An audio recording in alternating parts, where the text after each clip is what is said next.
Moments ago, we got some breaking news I want to get out on your radar. If you do like talking about Ripple and XRP, type in X in the comment section, click that like button, and let's get into it. We've got some bad news to get out of the way, good news, and we'll save the best for last, as well as some community updates. But getting the bad out of the way first, guys, outside of the corn behind us being cut down, at least half of that field. I know some of you were talking about how you like seeing the corn in the back, half of that field being cut down. We also heard from Donald Trump, U.S. President Donald Trump, talking about how right now the United States is in a trade war with China.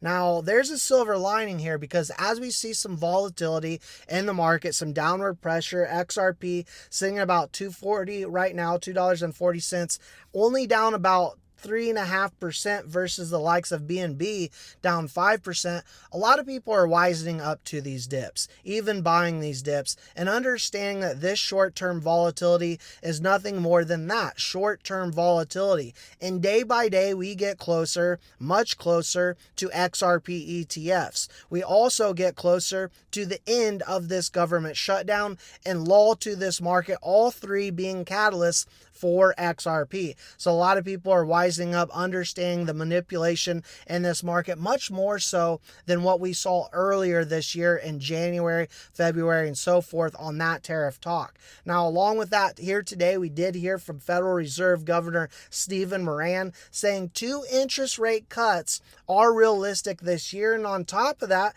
we heard New York City has officially launched the first ever Office of Digital Assets and Blockchain. Let's go, guys, as Ripple even put out a press release today talking about how they are excited to announce that ABSA South Africa, one of Africa's leading financial institutions, has officially partnered with Ripple to bring custody to Africa. Now, along with that, guys, I like this Paul Barron post as he talked about how Medico acquired, right, for $250 million for the custody side of things. Standard custody for the New York Trust Charter. Hidden Road, $1.25 billion. Prime brokerage, right? Rail for $200 million. What exactly is happening behind the scenes with Ripple and the IMF, which, remembering, Ripple and the International Monetary Fund directly work together?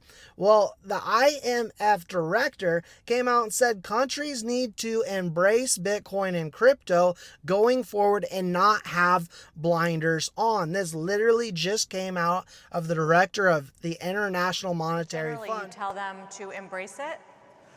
I'm telling countries, accept reality. Fiat money is moving digital.